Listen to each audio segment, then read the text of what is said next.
J'ai passé 10 ans à croire que tu étais une erreur. J'avais oublié. Et maintenant, je comprends. C'était une de ces soirées parisiennes où l'air vibrait encore de la chaleur de l'été, même si l'automne pointait le bout de son nez. Julien et moi, on était assis à la terrasse d'un petit bistrot dans le 11e.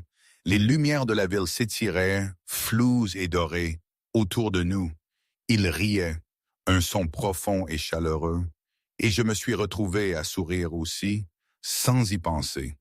Ça faisait quelques mois qu'on sortait ensemble, pas vraiment d'une éternité, mais assez pour que ces moments de douceur deviennent normaux, habituels et si précieux.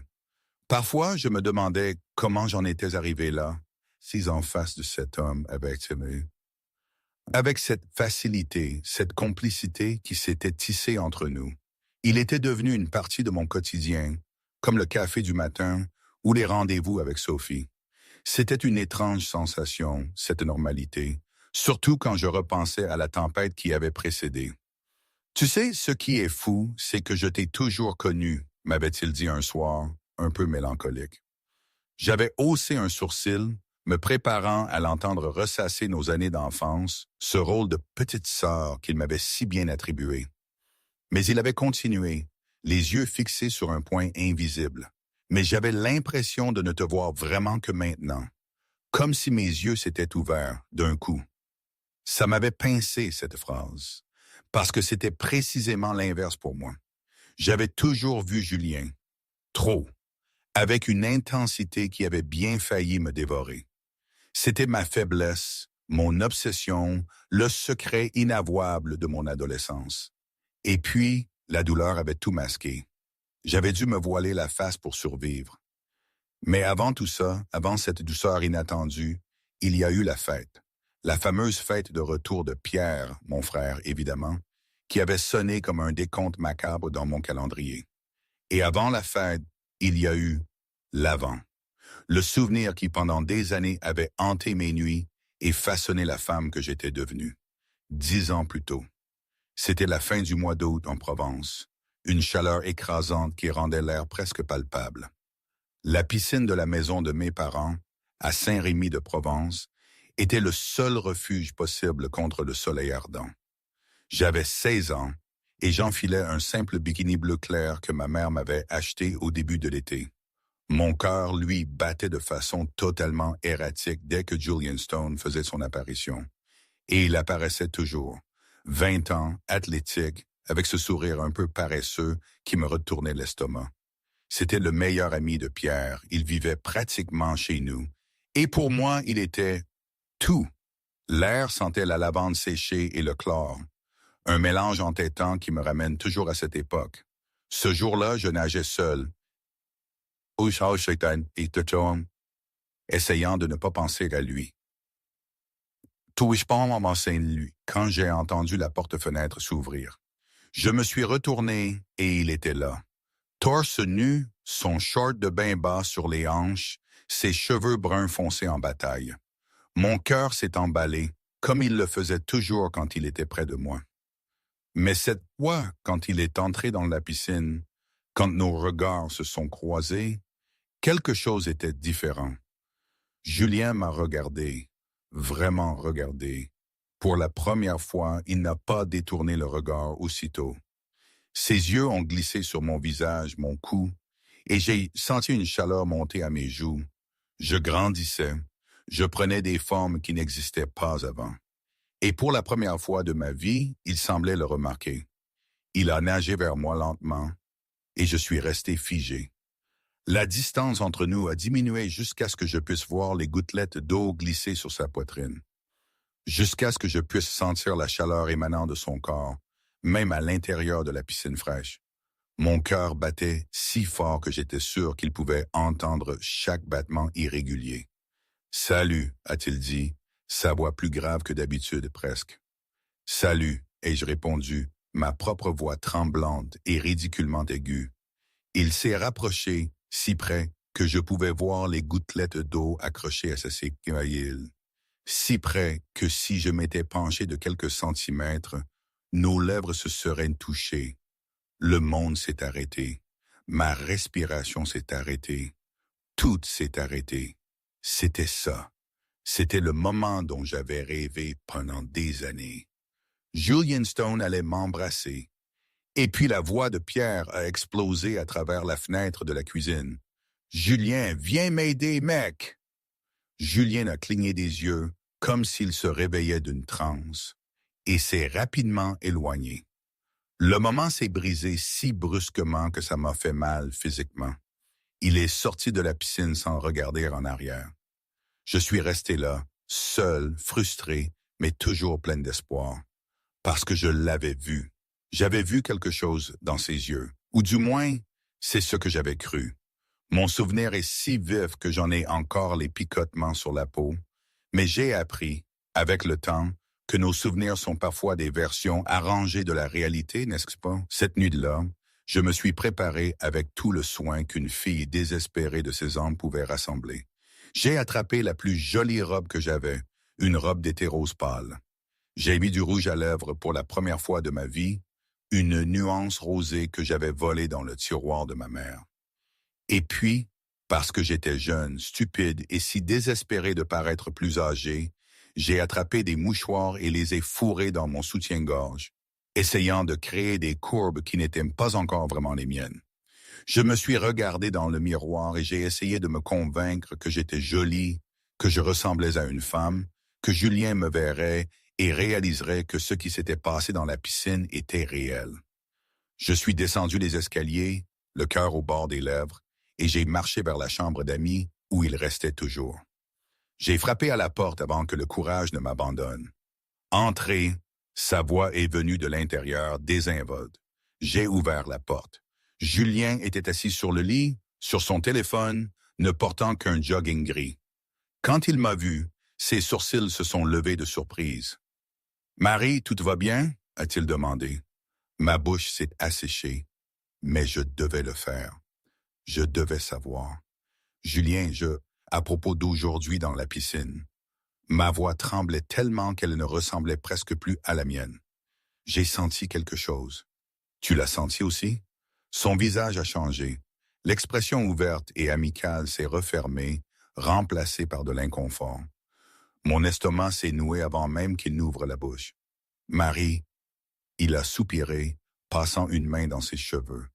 C'était juste un moment, une chaleur, rien de plus. Mais je t'aime bien. Les mots sont sortis en un flot désespéré. Pendant des années, tu n'as jamais remarqué. Je t'ai toujours aimé, Julien. Toujours. Il s'est levé du lit, mais ne s'est pas rapproché. Il a gardé ses distances, et ça faisait plus mal que n'importe quel mot. Marie, tu es comme une sœur pour moi. Une petite sœur, je ne te vois pas comme ça, a-t-il dit, et chaque mot était un coup de poignard. Mais aujourd'hui, tu m'as regardé différemment, ai-je insisté, sentant les larmes commencer à me brûler les yeux. Je l'ai vu. C'était une illusion, la tienne ou la mienne. Peu importe. Il a marqué une pause, et quand il a repris la parole, sa voix était plus ferme, plus cruelle. Tu es trop jeune, Marie. Tu es encore une enfant. Et Pierre me tuerait. Et honnêtement, il m'a regardé de haut en bas. Tu n'es pas mon genre. Le monde s'est effondré. Je ne suis pas ton genre. Ma voix est sortie brisée. Non, tu es la petite sœur, ennuyeuse et... Désolé, mais moche n'est pas le bon mot. Mais tu grandis encore. Tu n'es pas encore attirante. Je ne pouvais pas rester une seconde de plus. Je me suis retourné et j'ai couru, les larmes coulant librement. L'humiliation brûlait plus fort que n'importe quelle douleur physique. J'ai verrouillé la porte de ma chambre et j'ai pleuré jusqu'à n'avoir plus de larmes. Pleuré jusqu'à ce que ma gorge me fasse mal. Pleuré jusqu'à ce que la douleur se transforme en quelque chose de dur et de froid dans ma poitrine. Cette nuit-là, la fille amoureuse est morte. Quelques jours plus tard, Julien est parti. Il avait obtenu un poste dans un cabinet d'architecture à New York. J'ai entendu Pierre lui dire au revoir à la porte. « Prends soin de toi là-bas, » a dit Pierre. « Toujours, » a répondu Julien. Il a marqué une pause, Et désolé pour ce qui s'est passé avec Marie. J'ai été dur. Tu l'as été? Elle a pleuré pendant des jours. Mais peut-être que c'est mieux comme ça. Tu n'es pas pour elle. La voix de mon frère sonnait protectrice, même de loin. Je sais. Je suis resté dans ma chambre, regardant par la fenêtre, le voyant partir, sa voiture disparaissant dans la rue. Bien, qu'il parte, qu'il reste loin. Et pendant 10 ans, j'ai reconstruit la fille qu'il avait détruite. J'ai fait de la thérapie, j'ai étudié, j'ai travaillé, je suis devenu architecte, je me suis fait des amis, j'ai eu des histoires, j'ai vécu. Et quand je me regardais dans le miroir, je ne voyais plus la petite sœur moche et ennuyeuse. Je voyais une femme belle, confiante, forte. Julian Stone ne me devait rien et je ne lui devais rien. Enfin, c'est ce que je me disais, n'est-ce que bon? La vérité est que les fantômes de notre passé ont la fâcheuse habitude de refaire surface quand on s'y attend le moins. Retour au présent. La fête battait son plein. J'ai poussé la porte et je suis entré. La maison de Pierre, à côté de son vignoble à Bordeaux, était pleine à craquer. La musique battait son plein, les gens parlaient et riaient. J'ai cherché mon frère du regard et je l'ai vu près de la cuisine, à côté d'un homme grand, de dos. Même de dos, j'ai reconnu la posture. J'ai reconnu les larges épaules. Julien. J'ai pris une profonde inspiration et j'ai marché vers eux, chaque pas ferme et confiant, même si mon cœur battait de façon irrégulière dans ma poitrine.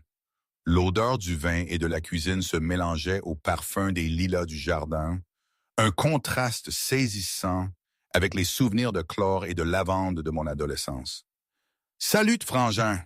ai-je lancé à Pierre, et il s'est tourné avec un immense sourire. « Marie, enfin !»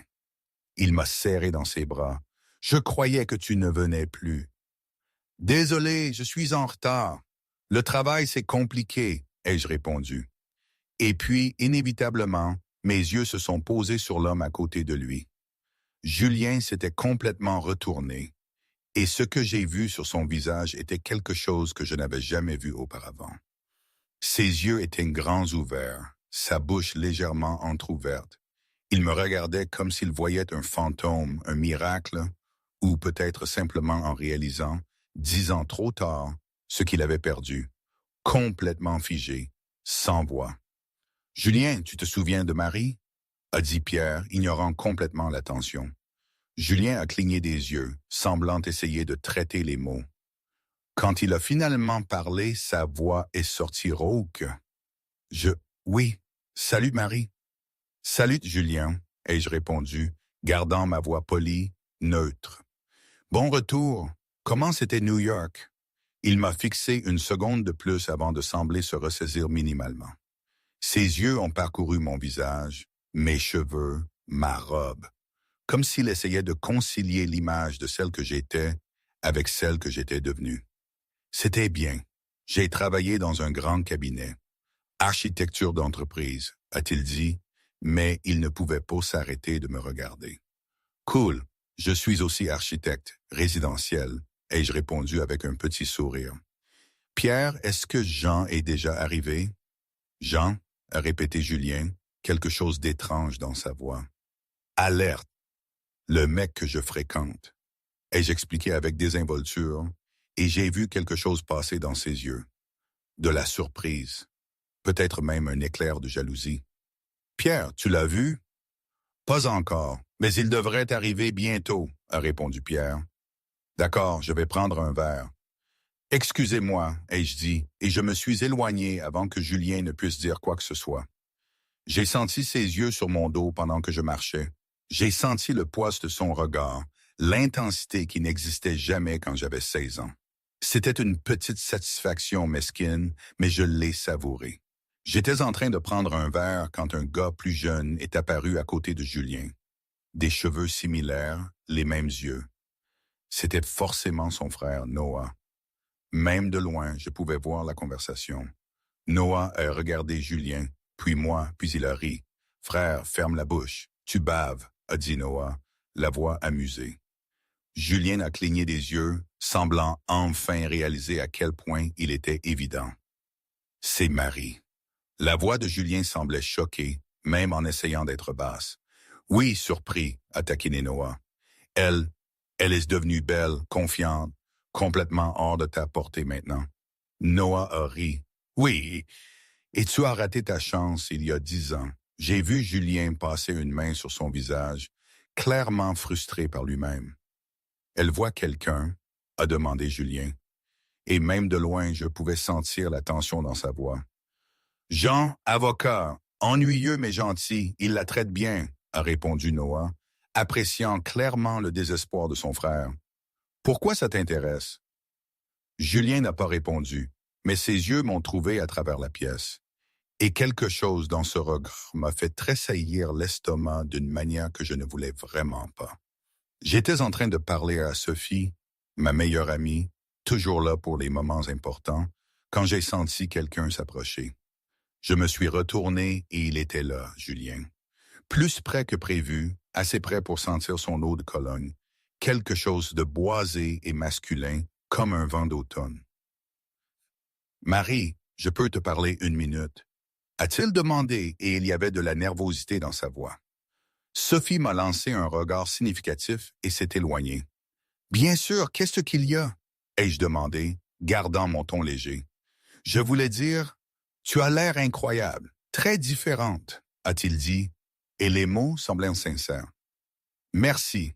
10 ans, ça fait une différence, ai-je répondu avec un petit sourire. Tu as bonne mine aussi, plus mature. On pourrait peut-être parler, se rattraper, prendre un café cette semaine? Les mots sont sortis de lui dans une étrange précipitation. Je l'ai regardé, vraiment regardé, et j'ai vu un homme différent du garçon de 20 ans. J'ai vu des rides autour de ses yeux qui n'existaient pas avant. J'ai vu quelque chose qui semblait presque vulnérable. Julien, c'était il y a longtemps. J'ai tourné la page. Tu n'as pas besoin de t'excuser ou quoi que ce soit, ai-je dit. Honnêtement, ce n'est pas pour m'excuser. C'est pour te connaître vraiment, en tant qu'adulte, a-t-il insisté. Je ne sais pas si c'est une bonne idée, ai-je répondu. Pourquoi? Parce que je fréquente Jean, c'est parce que, honnêtement, je ne sais pas si tu es intéressé par moi ou juste par la jolie version que je suis devenue. Les mots sont sortis plus durs que je ne l'avais voulu, mais ils étaient nécessaires. Je l'ai vu reculer comme s'il avait été giflé. Marie, ce n'est pas une question d'apparence, n'est-ce que pas? Julien, tu m'as dit que je n'étais pas attirante, que j'étais moche. Maintenant, je suis devenue jolie et tu veux un café. Tu comprends ce que ça donne? Ai-je demandé, gardant ma voix basse mais ferme. J'étais un idiot à 20 ans. J'étais immature, aveugle, et je comprends, vraiment. Mais ça fait 10 ans. J'ai grandi. J'ai tourné la page. J'ai vécu. Je ne t'en veux pas, mais je ne veux pas non plus être un projet de rédemption ou une conquête. Ai-je interrompu. Tu n'es pas un projet. Tu es. Avant qu'il ne puisse finir, j'ai senti une main sur ma taille. Je me suis retourné et Jean était là avec son sourire doux. « Salut mon cœur, désolé d'être en retard, a-t-il dit, m'embrassant légèrement sur la joue. Jean, ce n'est rien. J'ai souri sincèrement. Julien, voici Jean, Julien, le meilleur ami de Pierre. Les deux hommes se sont serrés la main et je n'ai pas imaginé la tension dans la mâchoire de Julien, ni la façon dont il regardait Jean comme s'il voulait qu'il disparaisse. « Plaisir, a dit Jean poliment. « Plaisir, a répondu Julien, la voix tendue. « Viens, je vais te présenter aux autres, ai-je dit à Jean. J'ai regardé Julien une dernière fois. On se voit, Julien. Nous nous sommes éloignés et j'ai senti ses yeux sur moi, brûlant mon dos. C'est une sensation étrange, ce mélange de gêne, de colère ancienne et, oui, d'une pointe de vanité. La fin de la soirée est arrivée. Jean était parti 1 heure auparavant et je prenais mon sac quand j'ai vu Pierre entraîner Julien dans un coin plus intime. Le langage corporel de mon frère était tendu, protecteur. « Tu regardes ma sœur différemment, a dit Pierre, sa voix basse mais assez claire pour que je l'entende d'où j'étais. « Pierre, a commencé Julien, ne commence même pas. Je te connais. Qu'est-ce que tu lui veux? a coupé Pierre direct. Je veux la connaître vraiment. La Marie adulte, a répondu Julien. Pourquoi? Parce qu'elle est devenue jolie? La question de mon frère était tranchante. Non, parce qu'elle est confiante, intéressante et vraie. Et j'étais un idiot de ne pas le voir avant, a dit Julien. Et il y avait de la frustration dans sa voix. Tu l'as détruite il y a 10 ans. Elle a pleuré pendant des mois. Elle a un cœur fragile, a rétorqué Pierre, protecteur. Je sais, et je l'ai amèrement regretté depuis que je l'ai vue aujourd'hui, a fait une pause Julien, mais elle a tourné la page. Elle a Jeanne, et tu vas respecter ça? A demandé Pierre. J'essaierai. Mais Pierre, son cœur est peut-être fragile, mais le mien aussi. Parce que j'ai réalisé que j'ai perdu quelque chose d'incroyable, a dit Julien. Et la vulnérabilité dans sa voix était quelque chose que je n'avais jamais entendu. Pierre a soupiré lourdement. Si tu lui fais encore du mal, amitié ou pas, je te tuerai. Je ne lui ferai pas de mal, je te le promets, a dit Julien ferme. Alors prouve-le, pas avec des mots, mais avec des actions. J'ai décidé que j'en avais assez entendu. Je me suis approché d'eux. Je m'en vais, ai-je dit à Pierre, ignorant la façon dont Julien me regardait. Tu veux que je te ramène? A proposé Pierre. Pas besoin, j'ai ma voiture. J'ai serré mon frère dans mes bras. Merci pour la fête. Bonne nuit, Marie, a dit Julien doucement. Bonne nuit, ai-je répondu sans le regarder directement. Je suis sorti de la maison et je suis monté dans ma voiture. Avant de démarrer le moteur, je me suis accordé un moment. Un moment pour ressentir tout ce que j'avais gardé enfermé pendant la nuit. La nervosité, la douleur fantôme, la satisfaction mesquine de le voir enfin me remarquer. Et si j'étais honnête avec moi-même, la plus petite étincelle de quelque chose que je ne voulais vraiment pas nommer. Mais ensuite, j'ai pris une profonde inspiration, j'ai démarré la voiture et je suis rentré chez moi. Julian Stone avait eu sa chance il y a 10 ans et il l'avait gâchée. Maintenant, c'était mon tour de vivre et cette fois, ce serait selon mes propres règles. Moment. Là, je dois faire une pause. Tout ça, cette situation avec Julien, les regards, les non-dits, c'était quand même un peu absurde, non? Je veux dire, on parle de moi et de son meilleur ami, celui qui a traîné chez nous pendant des années. Soudain, il me voit, parce que j'ai changé d'apparence, et tout est censé être différent. C'est le cliché par excellence. En même temps, j'avais un petit picotement, une curiosité. Étais-je si peu attaché à mes années de reconstruction que ce petit flirt avec la revanche et l'attirance nouvelle me faisait frémir? Honnêtement, ce que je ressentais alors était un vrai micmac, un mélange de vieilles blessures qui se réveillaient, de satisfaction, de colère et d'une attraction que je ne pouvais pas ignifier malgré toutes mes résolutions. C'est difficile de dire non à l'univers quand il insiste lourdement. Vous ne trouvez pas? Personne ne nous prépare à ce genre de contradiction intérieure. C'était tout sauf simple, et l'idée qu'on puisse ranger ça dans des petites cases nettes me frustrait déjà. 3 jours après la fête, j'étais dans mon bureau, à Lyon, en train de revoir les plans d'une maison résidentielle quand mon téléphone a sonné. Le nom de Pierre est apparu à l'écran, et j'ai répondu avec un sourire automatique. « Salut, frangin. »« Qu'est-ce qui se passe, petite sœur? J'ai un énorme service à te demander. » Sa voix semblait urgente, presque désespérée. J'ai laissé tomber mon stylo et je me suis penché en arrière sur ma chaise, déjà suspicieuse. Pierre n'utilisait ce ton que quand il voulait quelque chose d'important. « Qu'est-ce que c'est? » ai-je demandé, prudente. « Tu te souviens de la maison de plage familiale, celle de grand-mère? » a-t-il demandé. Et je savais déjà où il voulait en venir. Grand-mère veut te la rénover et elle a spécifiquement demandé que tu fasses le projet. J'ai souri. J'adorais notre grand-mère et la maison de plage près de Saint-Malo avait tellement de bons souvenirs d'enfance que l'idée de la rénover m'a immédiatement enthousiasmé. Bien sûr, quand veut-elle que j'aille voir la maison? Ce week-end, a répondu Pierre. Mais il y avait quelque chose d'étrange dans son ton, une hésitation qui m'a fait froncer les sourcils. Mais il y a un problème. Quoi? Ai-je demandé, la suspicion revenant au galop. Julien vient aussi. Il va aider pour la partie structurelle. Il est ingénieur civil maintenant et grand-mère veut quelqu'un en qui elle a confiance pour s'assurer que la structure peut supporter les changements. Pierre a tout lâché d'un coup, beaucoup trop vite. J'ai soupiré, fermé les yeux et compté jusqu'à 3 avant de répondre. Pierre, je sais ce que ça donne, mais vous êtes les meilleurs que je connaisse. Et c'est pour grand-mère. Elle vous aime tous les deux, s'est-il empressé de dire, sa voix montant d'un cran pour se défendre. J'ai mordu ma lèvre, pensant que c'était pour grand-mère, et j'étais assez professionnel pour travailler avec Julien, sans laisser le passé interférer. J'avais prouvé cela à la fête, non? D'accord, mais Jean vient avec moi, et je dis, j'ai décidé qu'avoir Jean là serait une protection parfaite contre toute tension inutile. En fait, Pierre a fait une pause beaucoup trop longue. Grand-mère ne veut que la famille et les professionnels impliqués dans le projet. Jean ne rentre dans aucune catégorie. J'ai ouvert les yeux, l'irritation commençant à bouillir dans ma poitrine. Tu me forces à être seul avec Julien? Ai-je demandé, ma voix sortant plus acérée que je ne l'avais voulu. Non, c'est du vrai travail.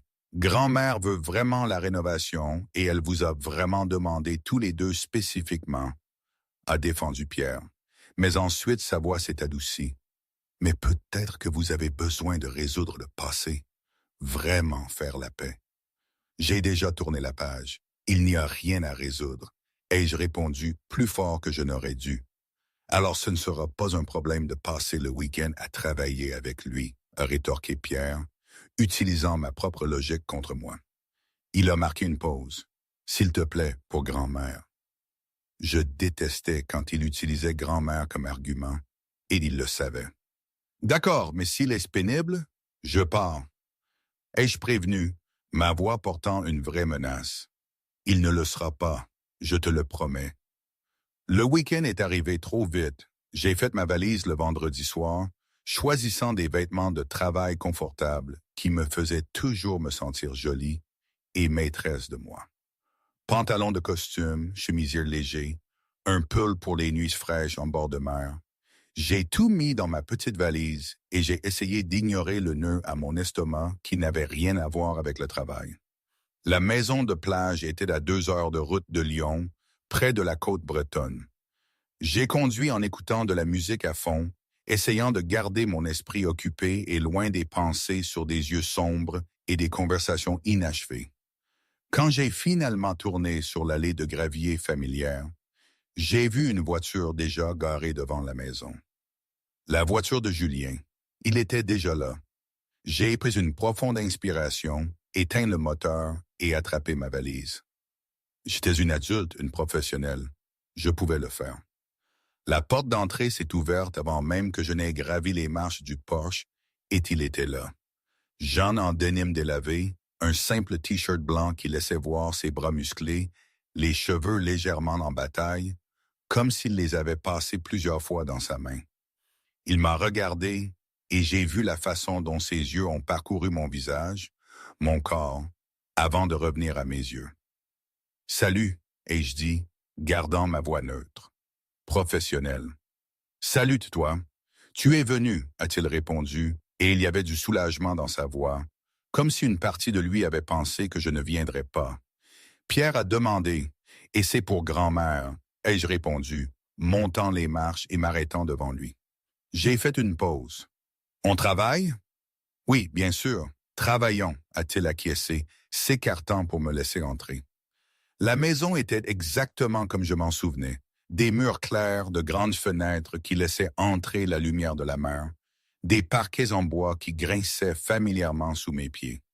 J'ai posé ma valise dans la chambre d'amis que j'utilisais toujours et je suis retourné dans le salon où Julien avait déjà étalé des plans et des documents sur la table.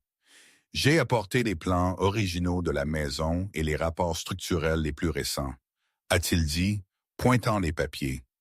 Sa voix était professionnelle, concentrée. Grand-mère veut d'ouvrir la cuisine sur le salon, mais je dois vérifier si le mur est sporteur. Bien, je veux mesurer toutes les pièces, comprendre le flux actuel avant de proposer des changements. ai-je répondu, attrapant mon maître ruban et mon carnet de croquis. Et puis nous avons commencé à travailler. Je mesurais les espaces, notais les dimensions, faisais des croquis rapides de possibilités. Il vérifiait la structure, tapotait sur les murs, consultait les plans, faisait des calculs. Professionnel, poli. Mais il y avait une tension dans l'air que ni l'un ni l'autre ne mentionnait. Une conscience constante de l'endroit où se trouvait l'autre, de chaque mouvement, de chaque respiration. Le moment est venu quand j'étais en train de monter la vieille échelle dans le couloir pour mesurer la hauteur du plafond. J'ai posé mon pied sur la 3e marche et le bois a grincé d'une manière que je n'aimais pas. J'ai monté une marche de plus, étirant le maître ruban au-dessus de ma tête quand j'ai senti l'échelle vaciller dangereusement. Avant que je ne puisse réagir, des mains fortes ont saisi l'échelle, la stabilisant. J'ai regardé en bas et j'ai vu Julien juste en dessous de moi, ses mains fermes sur les côtés de l'échelle, son visage levé dans ma direction. « Attention », a-t-il dit, sa voix basse, préoccupée. Mon cœur s'est emballé et instinctivement j'ai posé ma main sur son épaule pour garder mon équilibre. Nous étions proches, trop proches. Je pouvais voir les rides autour de ses yeux, sentir la chaleur émanant de son corps, voir l'intensité dans la façon dont il me regardait. Nos yeux se sont rencontrés et le monde a semblé ralentir. J'ai retiré ma main rapidement et je suis descendu de l'échelle, mes pieds retrouvant le sol solide avec un soulagement qui ne concernait pas seulement la sécurité physique.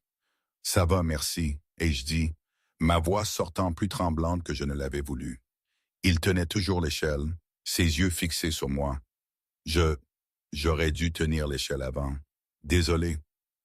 J'ai froncé les sourcils, confuse par l'excès d'excuses. Pourquoi tu t'excuses? À propos d'une échelle? Pas à propos de l'échelle, a-t-il dit, sa voix devenant plus basse, plus lourde. À propos de tout, il y a 10 ans, j'ai été cruel, un idiot, aveugle. J'ai soupiré, fatigué de cette conversation qui semblait se répéter chaque fois que nous étions seuls. Julien, j'ai déjà dit que c'était fini. Tu étais jeune, j'étais une enfant. On a tourné la page. Mais je n'ai pas tourné la page, a-t-il insisté, faisant un pas vers moi. Je pense à toi, à ce que j'ai dit, à la façon dont je t'ai blessé. Et j'ai tourné la page. La thérapie aide, ai-je répondu, essayant de sourire légèrement pour apaiser la tension. Écoute, tu ne me dois rien, ça va. Mais si je veux te connaître maintenant, la vraie Marie, a-t-il demandé, et il y avait quelque chose dans sa voix qui m'a fait tressaillir l'estomac. Julien, je suis avec Jean, ai-je rappelé à lui et à moi-même. Tu l'aimes? La question est venue directe, sans détour. J'ai marqué une pause beaucoup trop longue. Non, pas encore. Mais tu ne l'aimes pas, a interrompu Julien, et ce n'était pas une question. Pas encore, mais je pourrais. Avec le temps, ai-je répondu, détournant le regard de lui. J'ai complètement descendu l'échelle et j'ai ramassé mon carnet. On continue de travailler. Je suis passé devant lui, sentant la frustration émanant de son corps, mais je n'ai pas regardé en arrière. La nuit est tombée et avec elle, la faim. Nous n'avions pas pris de vraie pause déjeuner. Alors, quand mon estomac a grogné pour la 3e fois, j'ai décidé qu'il était temps d'arrêter. Je prépare le dîner, ai-je annoncé, me dirigeant vers la cuisine. J'aide, a dit Julien me suivant. J'ai ouvert le frigo et j'ai trouvé ce à quoi je m'attendais. Grand-mère avait laissé la cuisine remplie des bases. J'ai attrapé des pinces de la sauce tomate, de l'ail et du basilic frais. Rien de chic, mais ce serait suffisant. J'ai mis l'eau à bouillir pendant que Julien hachait l'ail. Nous avons travaillé en silence pendant quelques minutes, un silence étonnamment confortable. « Tu cuisines bien », a-t-il commenté, observant la facilité avec laquelle je me déplaçais dans la cuisine. « J'ai appris seul quand je suis allé à la fac », ai-je répondu, remuant la sauce. « Et toi ?» La livraison était ma meilleure amie, a-t-il admis en riant. Mais j'ai appris quelques trucs à New York, les bases pour survivre. Comment c'était New York? Ai-je demandé, sincèrement curieuse. Il est resté silencieux un instant, son visage se fermant un peu. Solitaire, j'ai beaucoup travaillé, construit ma carrière, mais vide. Pas de famille, pas de vrais amis. Il a marqué une pause, me regardant. Et toi? Comment c'était de rester ici? Bien. J'ai fait mes études localement. J'ai travaillé dur. Je me suis fait des amis. J'ai tourné la page sur les stupides amours d'adolescence. Ai-je répondu avec un sourire taquin. Il a ri, un son sincère qui a fait quelque chose d'étrange dans ma poitrine. Je l'ai mérité. Oui, tu l'as mérité, mais ça va. Vraiment, tu es trop gentil avec moi, a-t-il dit, sa voix douce. Je ne le suis pas. Je suis juste mature et fatigué de garder rancune. J'ai mis les pâtes dans les assiettes. La vie est courte, Julien. Le ressentiment ne vaut pas la peine. Il m'a regardé avec une admiration qui m'a fait détourner le regard. Tu as tellement changé. 10 ans, ça change tout le monde, ai-je répondu, portant les assiettes à la table. Je me suis assise et je l'ai regardé. Tu as changé aussi. Tu sembles plus léger, tu sais, moins arrogant. New York m'a un peu humilié parfois, a-t-il admis avec un rire sans humour. J'ai appris que je n'étais pas aussi spécial que je le pensais. Bien, parce que l'humilité te va bien, et je dis. Et cette fois, j'ai souri pour de vrai. Pendant un instant, il y a eu une vraie connexion entre nous. Quelque chose de léger, d'honnête, sans le poids du passé écrasant tout. Et c'était agréable.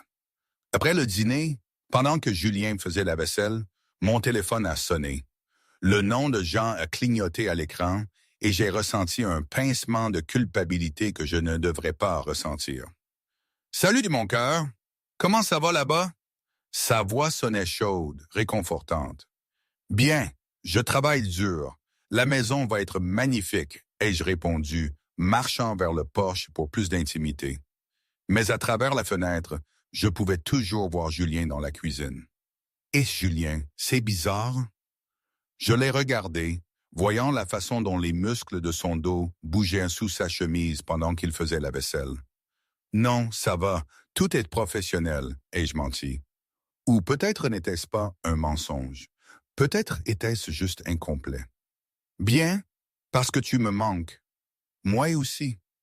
Est-ce que je peux te voir dimanche? » « Oui, mais d'abord, mon cœur, j'ai quelque chose de sérieux à te demander. » Sa voix est devenue plus basse, plus intense.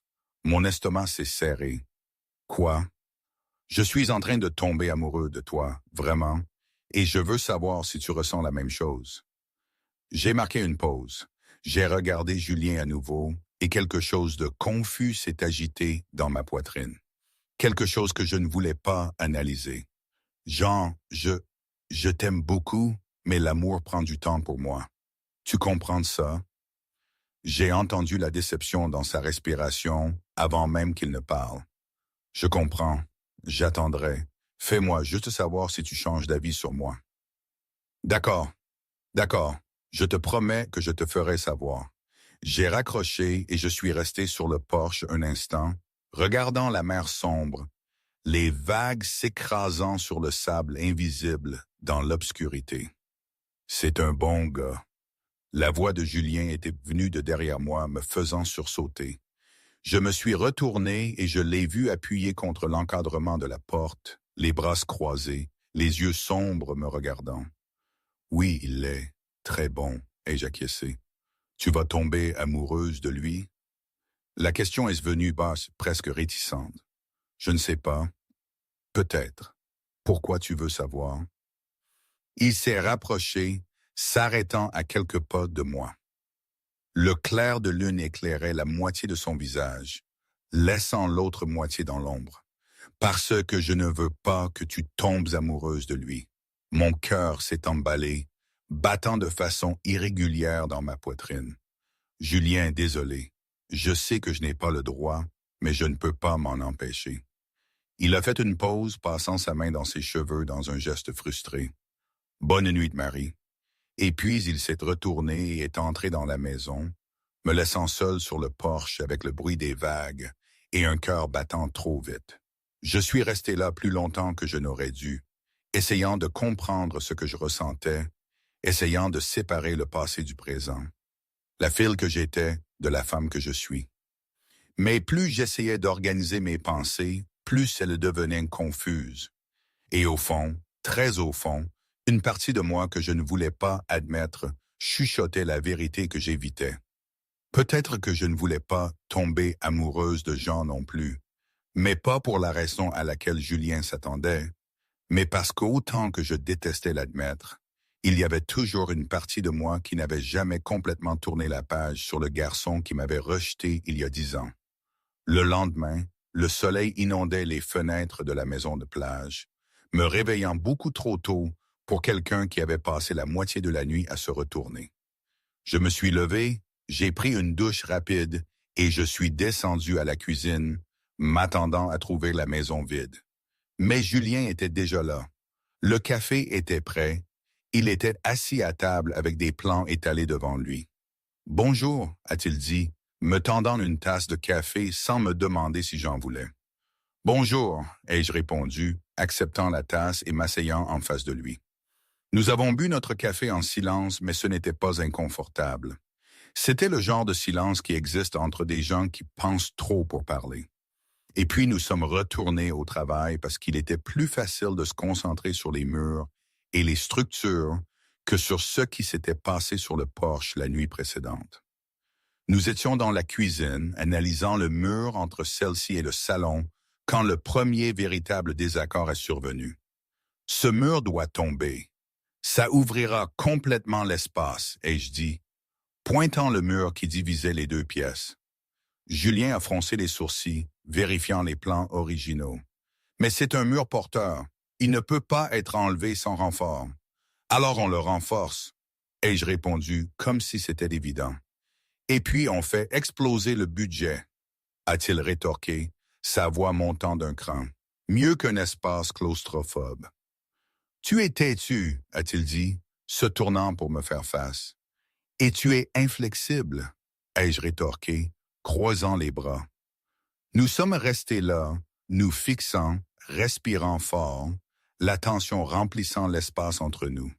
Et puis, de nulle part, Julien a éclaté de rire, un rire sincère qui faisait trembler ses épaules. « Quoi ?» ai-je demandé, toujours irrité.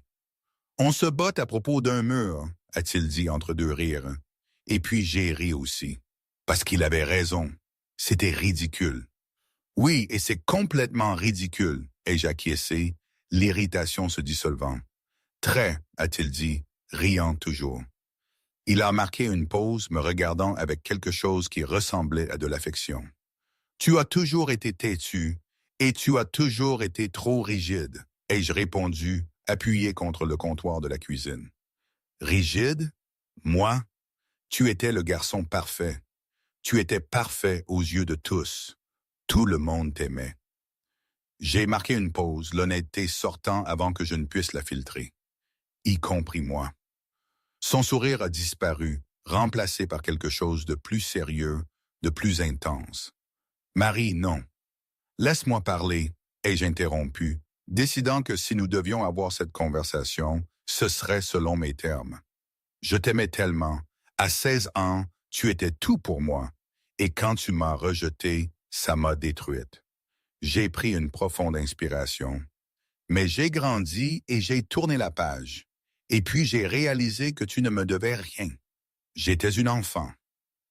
Je n'avais pas raison, j'ai été cruel, inutilement cruel, a-t-il dit, la frustration claire dans sa voix. Mais tu as été honnête, et l'honnêteté même cruelle est meilleure qu'un gentil mensonge, ai-je répondu, gardant ma voix ferme. Et ça m'a appris quelque chose d'important. Ne pas tomber amoureuse des gens qui ne me voient pas. Et Jean, il te voit? La question est venue chargée de quelque chose qui semblait être de la douleur. J'ai réfléchi un instant avant de répondre. Il essaie, et c'est plus que ce que la plupart des gens font. Mais tu ne l'aimes pas, a insisté Julien, faisant un pas vers moi. Pas encore, mais je peux apprendre. Il a laissé échapper un rire sans humour, passant sa main sur son visage avec frustration. L'amour ne s'apprend pas. C'est juste un sentiment. c'est de ne pas pouvoir arrêter de penser à la personne. Ces mots ont flotté dans l'air entre nous, lourds de sens. Comme tu penses à moi maintenant, ai-je demandé doucement, mon cœur s'emballant. Il m'a regardé dans les yeux sans détourner leur regard, sans hésiter. Oui, l'air semblait plus lourd, plus dense, plus impossible à respirer. Julien, tu n'es intéressé que parce que je suis devenue jolie. Si j'étais toujours la petite sœur moche, tu ne me regarderais même pas, ai-je dit. La vulnérabilité que j'essayais de cacher transparaissait dans ma voix. Ce n'est pas vrai, a-t-il protesté. N'est-ce que pas? Tu m'as vu des centaines de fois avant. Tu n'as jamais regardé. Maintenant, je suis attirante et tu veux un café. Tu veux parler. Tu veux me connaître. J'ai marqué une pause, laissant les mots s'enfoncer. Comment savoir que ce n'est pas juste superficiel? Il est resté silencieux. Et l'absence de réponse immédiate était une réponse suffisante parce que j'avais raison. Et nous le savions tous les deux. Exactement, ai-je dit, revenant au croquis. Finissons ça. Mais la tension n'a pas disparu. Elle est restée là, planant entre nous pour le reste de la matinée, rendant chaque interaction plus chargée, chaque regard plus lourd. L'après-midi, j'avais besoin d'air, d'espace, de n'importe quoi qui n'était pas cette maison et cet homme, et ces sentiments confus que je ne voulais pas avoir. Je suis sorti sur la plage, pieds nus, laissant le sable doux s'enfoncer sous mes pieds. La mer était agitée, les vagues s'écrasaient sur le rivage avec force, le vent emmêlant mes cheveux. J'ai marché le long du rivage, laissant l'eau froide toucher mes chevilles, essayant de mettre mes pensées en ordre. J'ai entendu des pas derrière moi et j'ai su qui c'était avant même de regarder. « Je peux marcher avec toi? » a demandé Julien, gardant une distance respectueuse. « C'est une plage publique, » ai-je répondu sans le regarder. Il a marché à côté de moi en silence pendant quelques minutes avant de parler. « Tu as raison à propos de... »« Quoi? » ai-je demandé, toujours fixant l'horizon. « À propos de l'apparence. Je t'ai vu différemment parce que tu es belle maintenant, » a-t-il marqué une pause. Mais ce n'est pas juste ça. J'ai finalement levé les yeux vers lui et l'expression de son visage était d'une pure honnêteté. Non, quand je t'ai vu à la fête, oui, la première chose a été « Elle est magnifique ». Mais après, j'ai vu la confiance. J'ai vu comment tu m'as parlé sans ressentiment. J'ai vu comment tu as souri à John. J'ai vu une femme incroyable. Et puis j'ai voulu connaître cette femme. Il s'est arrêté de marcher, me faisant m'arrêter aussi.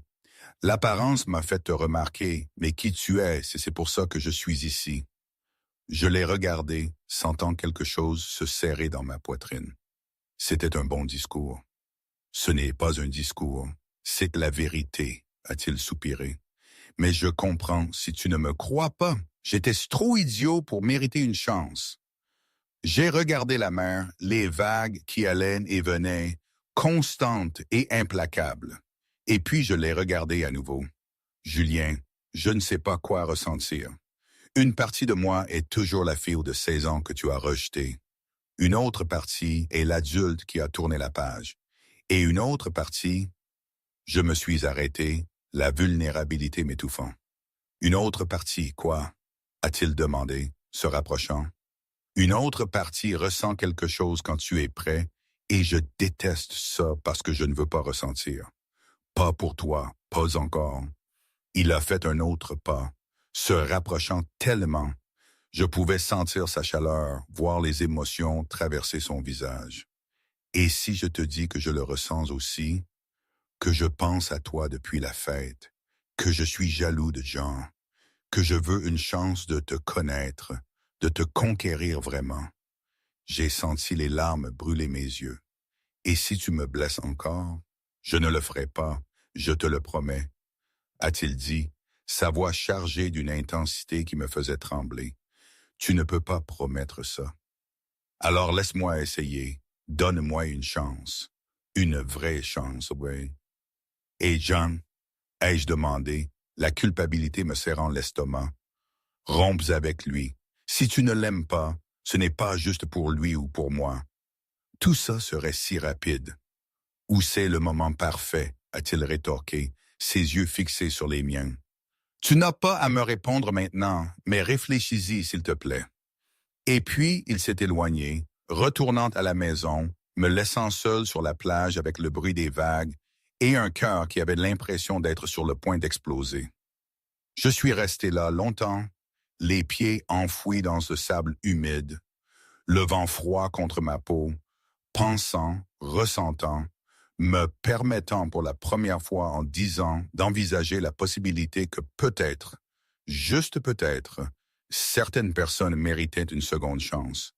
Et peut-être, juste peut-être, je voulais donner cette chance à Julien. Mais le plus effrayant n'était pas la possibilité qu'il me blesse à nouveau. C'était la possibilité que si je m'autorisais à ressentir, si je m'autorisais à donner cette chance, je découvrirais que je n'avais jamais vraiment cessé de l'aimer. Et ça, plus que tout, me terrifiait complètement. Parce que la fille de 16 ans qui fourrait des mouchoirs dans son soutien-gorge et confessait ses sentiments avait été détruite.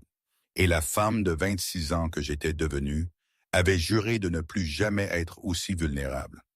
Mais là, sur cette plage, avec la mer déchaînée et mon cœur battant la chamade, je sentais les murs que j'avais construits commencer à se fissurer. Et je ne savais pas si je voulais les réparer ou les laisser tomber. Je suis rentré à Paris le dimanche après-midi, la tête pleine de pensées confuses et le cœur encore plus confus. Le week-end à la maison de plage avait été intense, professionnel en surface, mais chargé d'émotions que je ne savais pas comment gérer. Julien m'avait donné matière à réflexion et j'avais trop réfléchi, tellement que j'avais mal à la tête et que ma poitrine se serrait chaque fois que j'essayais d'organiser mes sentiments. Je suis rentré chez moi, j'ai défait ma valise, j'ai pris une longue douche, essayant de laver la confusion avec le sable de la mer, mais ça n'a pas marché. J'ai séché mes cheveux, j'ai mis un pyjama confortable et j'ai finalement fait la seule chose qui avait du sens. Quand ma vie était chamboulée, j'appelais Sophie.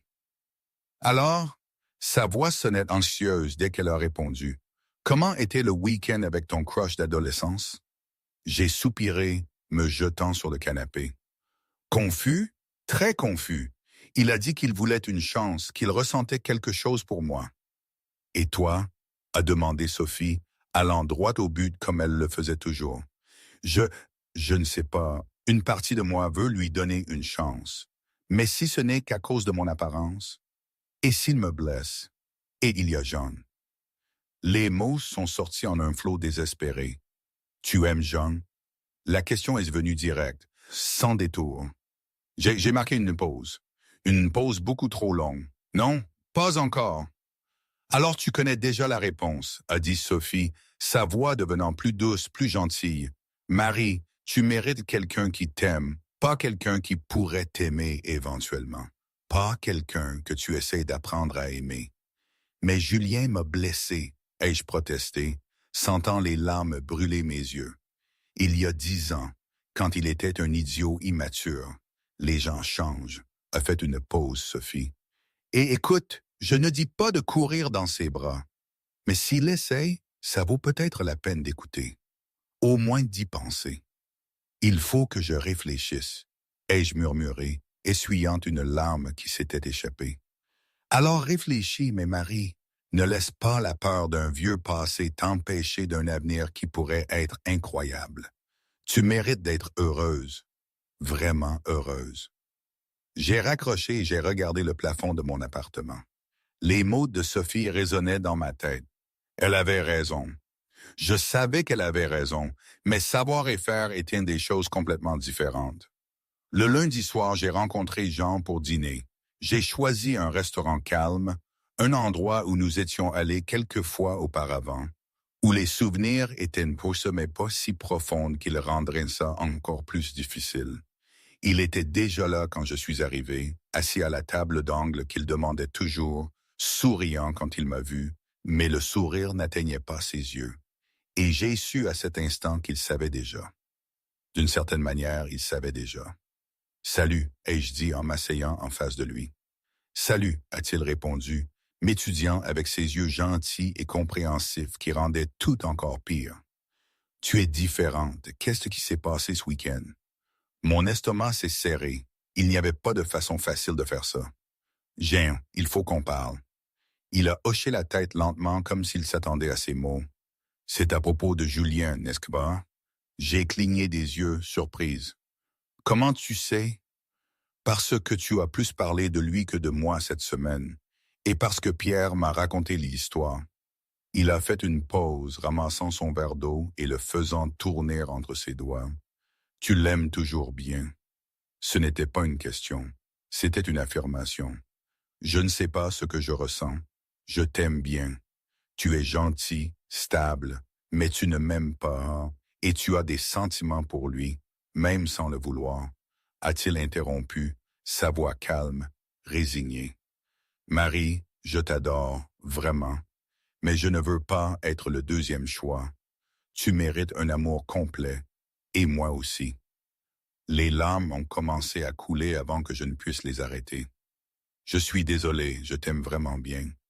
Je sais, a-t-il dit, tendant sa main à travers la table et touchant la mienne doucement. Et qui sait, dans une autre vie, à un autre moment, mais pas celle-ci. Pas maintenant. Il m'a serré la main. Vas-y, arrange ça avec lui, et si ça ne marche pas, je serai là en ami.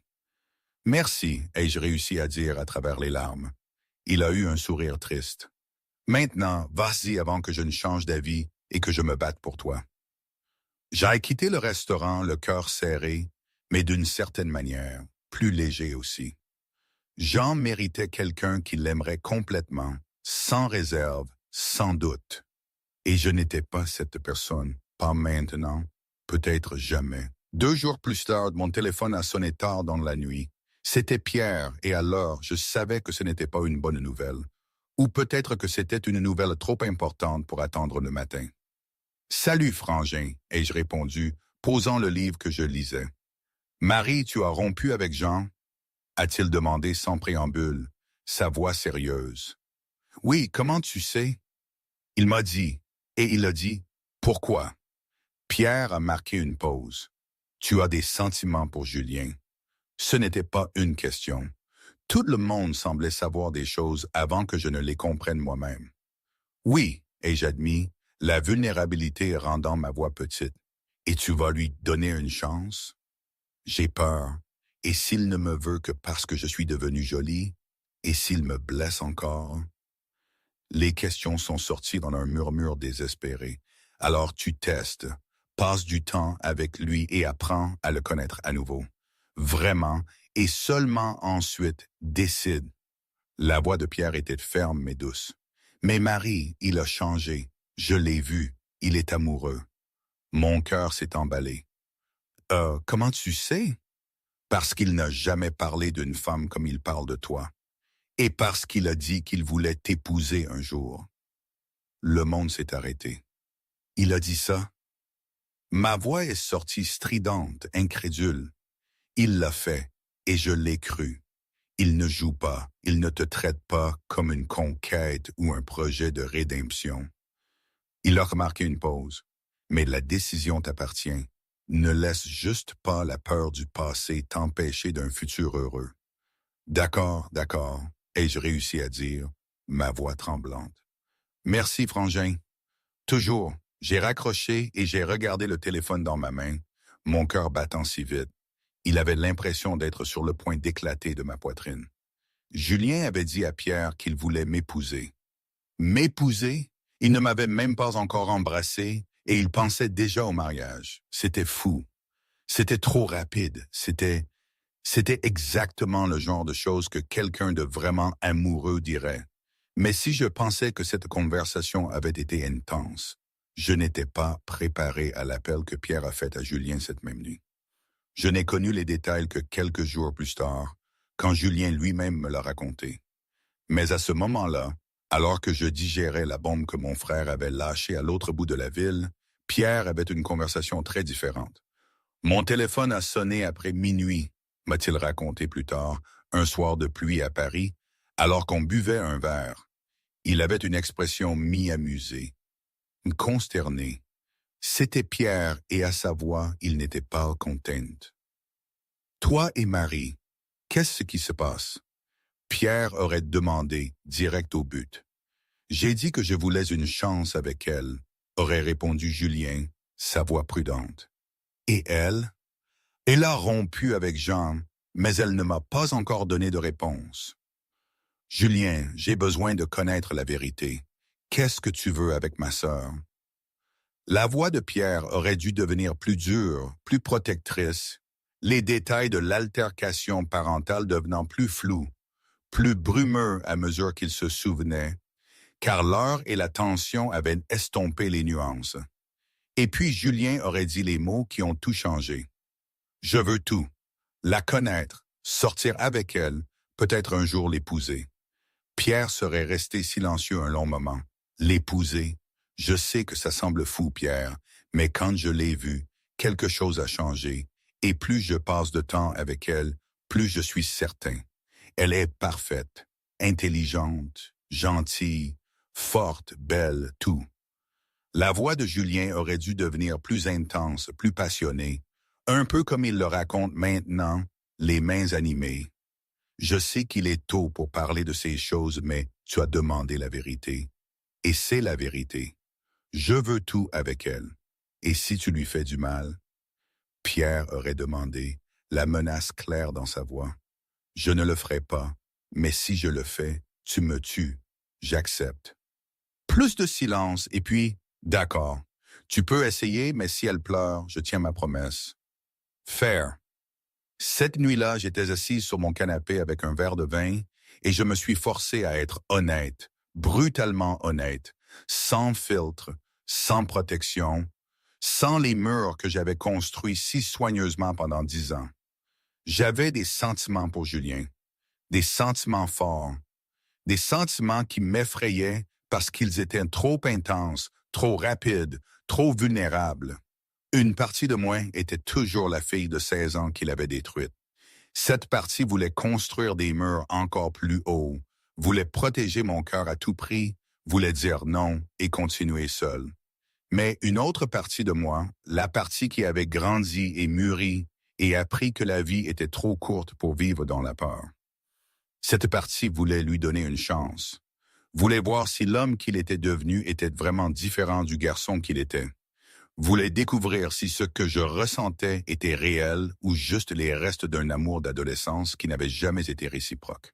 Et la vérité que j'évitais d'admettre même à moi-même, était que je voulais donner cette chance. Je voulais voir où cela pouvait mener. Je voulais apprendre à connaître Julien pour de vrai, sans le poids du passé écrasant tout. Mais plus que tout, je voulais arrêter d'avoir peur. Arrêter de laisser ce qui s'était passé il y a 10 ans contrôler ce qui pouvait arriver maintenant. J'ai fini le vin, lavé le verre et je suis allé me coucher. Et pour la première fois depuis des jours, j'ai bien dormi. Parce que j'avais pris une décision. J'allais donner une chance à Julien, une vraie chance. Lentement, prudemment, protégeant mon cœur autant que je le pouvais, mais une vraie chance. Et s'il me blessait encore, eh bien, au moins je saurais que j'avais essayé. Au moins, je ne passerais pas le reste de ma vie à me demander « et si ?» Parce que la fille de 16 ans qui fourrait des mouchoirs dans son soutien-gorge avait été assez courageuse pour risquer son cœur. Et la femme de 26 ans que j'étais devenue méritait d'être au moins aussi courageuse qu'elle. Le vendredi matin, une livraison est arrivée à mon bureau. Un bouquet de fleurs des champs, rien de chic, rien de cher, mais absolument magnifique. La carte disait seulement « C'est plus joli que moi, mais tu gagnes quand même ». J'ai ri toute seule, sentant quelque chose de chaud se répandre dans ma poitrine. C'était bête, c'était cliché, mais surtout, c'était doux. Le lundi, une autre livraison avec plus de fleurs. La nouvelle carte disait « Désolé pour les fleurs, je sais que c'est cliché, mais tu mérites les clichés ». Le mercredi, un café est apparu sur mon bureau avec une note. Je me suis souvenu que tu l'aimais avec du lait et 2 sucres. J'espère que je me suis pas trompé. Mon Dieu, il ne s'était pas trompé. Le vendredi, mon téléphone a sonné. C'était lui. « Salut !» Sa voix sonnait nerveuse, presque hésitante. « Salut, Julien !» ai-je répondu, souriant sans m'en rendre compte. Je sais que j'insiste avec les fleurs et le café, mais ça te dirait de prendre un café avec moi, pour de vrai, juste pour parler? J'ai marqué une pause, sentant mon cœur s'emballer. Et puis j'ai décidé d'être courageuse. Oui, samedi. J'ai entendu le soulagement dans sa respiration. Samedi à 10 heures. Qu'est-ce que tu en penses? Ce café près du parc? Samedi à 10 heures, ça me va, ai-je confirmé. Le samedi est arrivé avec un ciel d'un bleu impossible et une anxiété qui m'a fait changer de vêtements 3 fois avant de finalement me décider pour une robe légère et confortable. Rien de trop habillé, mais joli. Je suis arrivé au café avec 5 minutes de retard et je l'ai trouvé déjà assis à une table en terrasse, jouant nerveusement avec sa serviette. Quand il m'a vu, tout son visage s'est illuminé. « Tu es venu, a-t-il dit, se levant. J'ai dit que je le ferais, ai-je répondu, m'asseyant en face de lui. Nous avons commandé du café, parlé de choses simples au début, le travail, la rénovation de la maison de grand-mère, le temps. Mais progressivement, la conversation est devenue plus profonde, plus réelle. Il m'a parlé de New York, de la solitude qu'il ressentait même entouré de monde, de la façon dont il avait réalisé que la carrière ne comblait pas le vide qu'il ressentait. Et je lui ai parlé de la fac, des années passées à construire ma vie ici, de la façon dont la thérapie m'avait aidé à surmonter non seulement son rejet, mais tant d'autres insécurités. « Tu es incroyable, tu sais ça? » a-t-il dit dans une pause, me regardant avec une intensité qui m'a retourné l'estomac. « Tu l'as déjà dit, ai-je répondu, essayant de garder un ton léger. Et je continuerai de le dire jusqu'à ce que tu le crois. Ce café s'est transformé en déjeuner. Le déjeuner s'est transformé en promenade dans le parc. Et quand le soleil a commencé à se coucher, nous étions toujours ensemble, assis sur un banc, regardant les enfants jouer et les chiens courir. « Marie, a-t-il dit, se tournant pour me regarder. Je sais que je t'ai blessé, et je sais que tu as peur, mais je veux une chance. Vrai, pas pour prouver quoi que ce soit, mais parce que je veux te connaître, sortir avec toi, être avec toi. » Mon cœur battait plus vite. Pourquoi? Pourquoi moi? Parce que tu es gentille même après que j'ai été cruel. Parce que tu es forte mais vulnérable. Parce que tu me donnes envie d'être meilleure. Il a pris ma main, entrelaçant ses doigts avec les miens. Et oui, tu es belle, mais ton apparence n'était que la porte. Qui tu es, c'est pour ça que je suis là. J'ai senti les larmes brûler mes yeux. J'ai toujours peur. Et je comprends. Mais laisse-moi essayer, lentement, à ton rythme. J'ai plongé mes yeux dans les siens, voyant la sincérité, la vulnérabilité, la peur qui reflétait la mienne, et j'ai décidé de prendre le risque. D'accord, essayons, mais lentement. Le sourire qui s'est épanoui sur son visage était la plus belle chose que j'ai jamais vue. Lent, c'est parfait si c'est avec toi. Le temps n'existe pas à tes côtés. Il n'existe que quand je suis loin, et tout semble lent jusqu'à ce que je te voie. Sortir avec Julien a été étonnamment facile, j'ai réalisé au fil des mois. Il était attentif sans être étouffant, présent sans être contrôlant, romantique d'une manière qui me faisait lever les yeux au ciel, mais que j'aimais secrètement. Dîners en semaine, promenade le dimanche, soirée à regarder des films sur son canapé ou le mien. Il a rencontré mes amis, j'ai rencontré les siens. Nous avons travaillé sur des projets ensemble, nous disputant parfois sur des murs et des structures, mais finissant toujours par rire. Pierre nous a observés avec un mélange de satisfaction et de vigilance protectrice. Toujours un œil pour s'assurer que Julien traitait bien sa sœur. Et qu'il l'était, mieux que bien. Il me traitait comme si j'étais précieuse, importante, aimée. Et progressivement, lentement, j'ai senti les murs autour de mon cœur s'effondrer, brique par brique, jusqu'à ce qu'un soir, allongé sur le canapé, ma tête sur ses genoux pendant que nous regardions un film quelconque, je réalise la vérité que j'avais évitée. Je l'aimais, complètement, irrévocablement. Et quand j'ai levé les yeux, et que je l'ai vu me regarder déjà avec cette expression douce et aimante, j'ai su qu'il ressentait la même chose. Je t'aime, a-t-il dit avant que je ne le puisse, les mots sortant naturellement. Juste. Je t'aime aussi, ai-je répondu, et j'ai attendu quelque chose de se mettre en place dans ma poitrine. Il s'est penché et m'a embrassé lentement, profondément, pleine de promesses. Et pour la première fois en 10 ans, je me suis senti complètement entière. 1 an plus tard, Julien m'a emmené dîner dans un restaurant chic, le genre d'endroit qui exigeait des réservations des semaines à l'avance. Je portais la robe noire qu'il aimait. Il portait un costume et nous ressemblions à un couple tout droit sorti d'un magazine. Pendant le dîner, il était nerveux, jouant avec sa serviette, ajustant son col, tambour ses doigts sur la table. Je le connaissais assez bien maintenant pour savoir quand quelque chose se passait. « Tu vas bien ?» ai-je demandé, prenant sa main à travers la table. « Oui, plus que bien, en fait. » Il a pris une profonde inspiration. « Marie, cette année a été la meilleure de ma vie. »« La mienne aussi, » ai-je dit, souriant. « Et je sais qu'il est tôt, mais... » Il s'est levé et, à mon grand choc, s'est agenouillé à côté de la table. « Julien !» Ma voix s'est sortie stridente et j'ai senti tous les yeux du restaurant se tourner vers nous. « Je ne demande pas ta main tout de suite, » s'est-il empressé de dire, voyant la panique sur mon visage. « Mais c'est une promesse. » Il a ouvert une petite boîte révélant une bague simple, délicate. « Quand tu seras prête, je te demanderai pour de vrai, et jusque-là, je suis complètement à toi. » J'ai regardé la bague, puis lui, et puis j'ai éclaté de rire, riant si fort que les larmes ont commencé à couler. C'est une bague de promesse. On a 12 ans? Ai-je réussi à dire entre rire et larmes. Il a ri aussi, toujours à genoux. Oui, ridicule, non? Mais je voulais que tu saches que c'est sérieux, que je t'aime. Je t'aime aussi, et oui, j'accepte ta bague de promesse ridicule, ai-je dit, tendant ma main. Il a mis la bague à mon doigt, s'est levé et m'a embrassé pendant que tout le restaurant applaudissait. Outil. Et à ce moment-là, avec la bague à mon doigt et mon cœur débordant, je savais que j'avais fait le bon choix.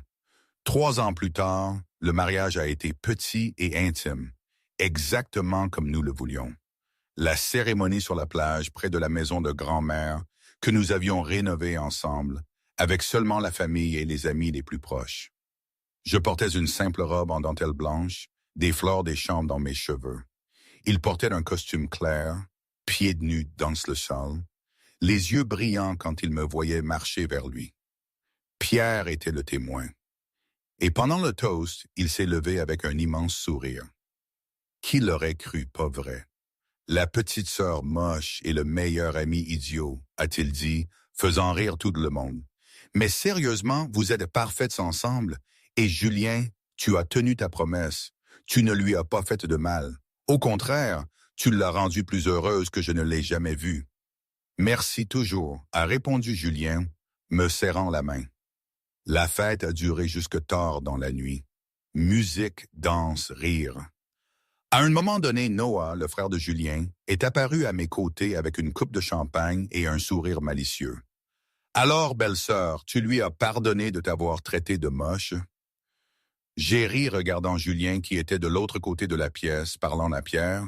« Oui, mais il le paye tous les jours avec des compliments excessifs. » Comme s'il sentait mon regard, Julien s'est tourné et a crié de l'autre bout de la pièce. « Tu es magnifique aujourd'hui, la plus belle femme du monde. » Tu vois, ai-je dit à Noah, riant, des compliments excessifs. Ils ne sont pas excessifs, ce sont des vérités, a rétorqué Julien, faisant rire tout le monde. Pour notre lune de miel, nous avons choisi une plage isolée, un petit complexe où nous pouvions simplement exister sans précipitation, sans engagement, sans rien d'autre que nous deux et la mer infinie. Une nuit, nous marchions sur la plage sous la pleine lune, pieds nus sur le sable mouillé, les mains entrelacées. « Tu regrettes d'avoir attendu 10 ans? » ai-je demandé, m'arrêtant pour regarder la mer. Il a réfléchi un instant, me rapprochant de lui. « Oui et non, oui, parce que j'ai perdu du temps avec toi. Non, parce que peut-être avions-nous besoin de grandir séparément pour fonctionner ensemble.